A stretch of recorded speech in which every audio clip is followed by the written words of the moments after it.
Salut! Aujourd'hui, je vais vous expliquer comment fonctionne et comment fabriquer un poêle roquette très facilement. J'habite depuis bientôt 2 ans dans mon van et contrairement à beaucoup de monde, j'utilise pas de gaz. Je trouve ça un peu dangereux car en cas de fuite, c'est quasiment inodore. En plus, c'est pas génial pour la planète et ça représente quand même un petit budget. Donc moi j'utilise tous les jours mon poêle roquette pour faire à manger. Déjà je trouve ça sympa de cuisiner au feu de bois, mais après c'est mon délire, je dois être un peu pyromane.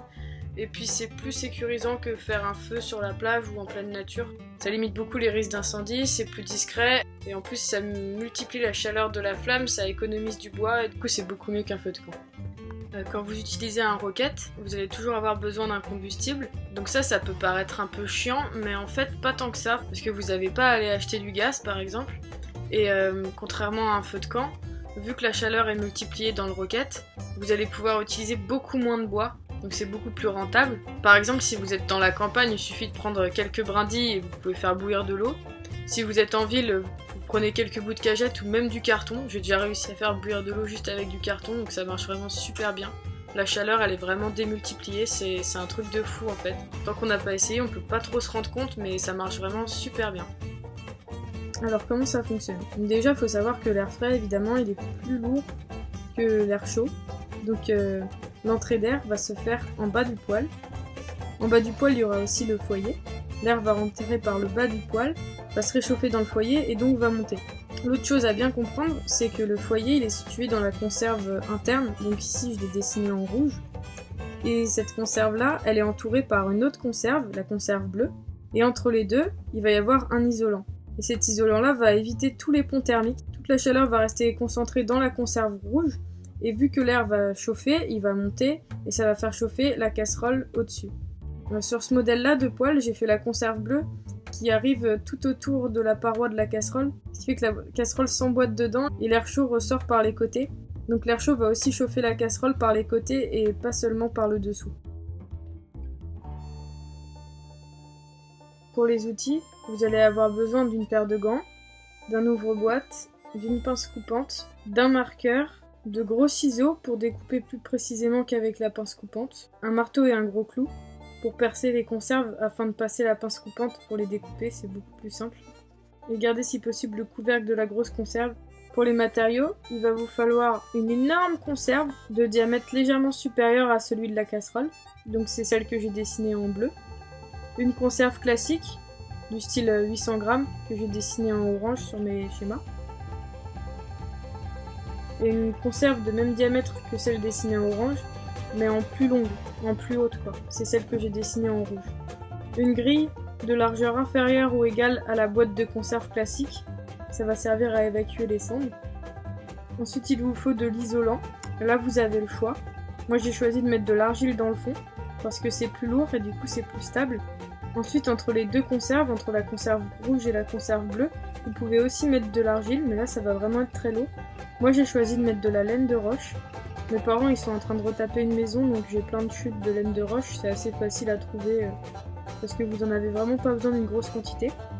Entre les deux conserves, vous pouvez aussi mettre des gravillons ou juste de l'argile ou de la cendre ou du sable. À ce qui paraît, le mieux c'est la vermicuite. C'est un matériau vraiment ultra isolant. Donc si vous avez les moyens, vous pouvez en acheter un petit peu et en mettre entre les deux. Moi j'ai juste mis de la laine de roche et ça marche très très bien. Commencez par découper la grille à la bonne taille à l'aide de la pince coupante. La longueur de la grille, ça doit être 2 fois la longueur de la conserve orange. Sa largeur, c'est à peu près le même diamètre que la conserve orange. Avec l'ouvre-boîte, enlevez le fond de la plus petite des conserves, donc la conserve orange, afin d'obtenir une sorte de tube.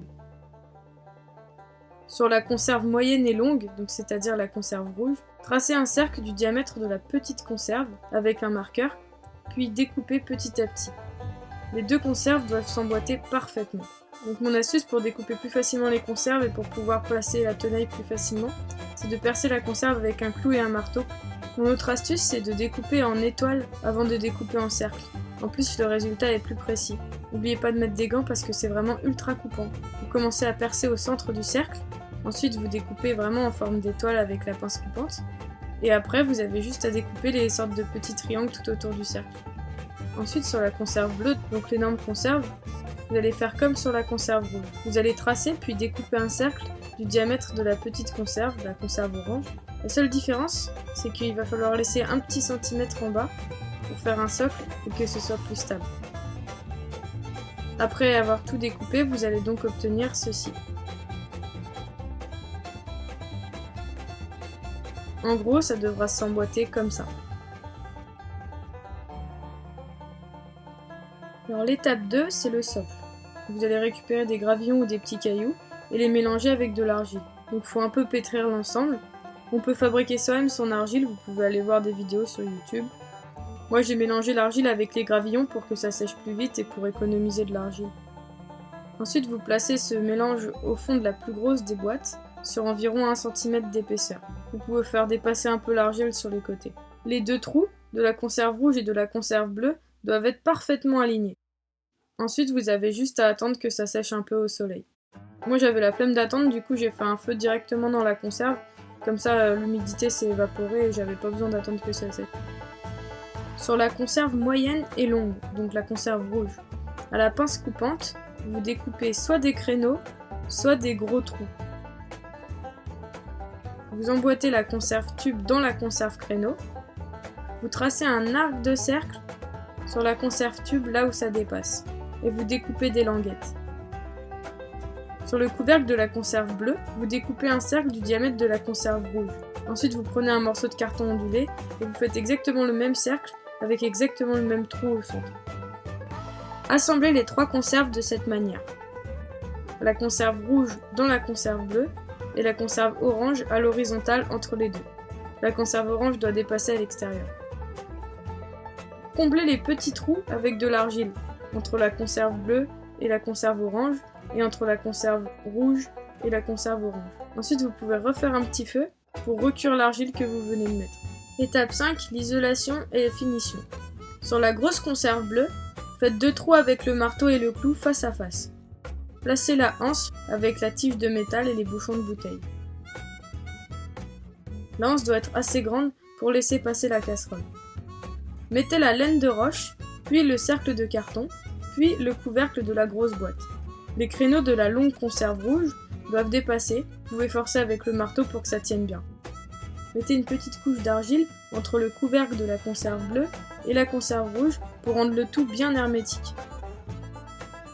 Placez la petite grille à l'intérieur du poêle, c'est-à-dire dans la conserve orange.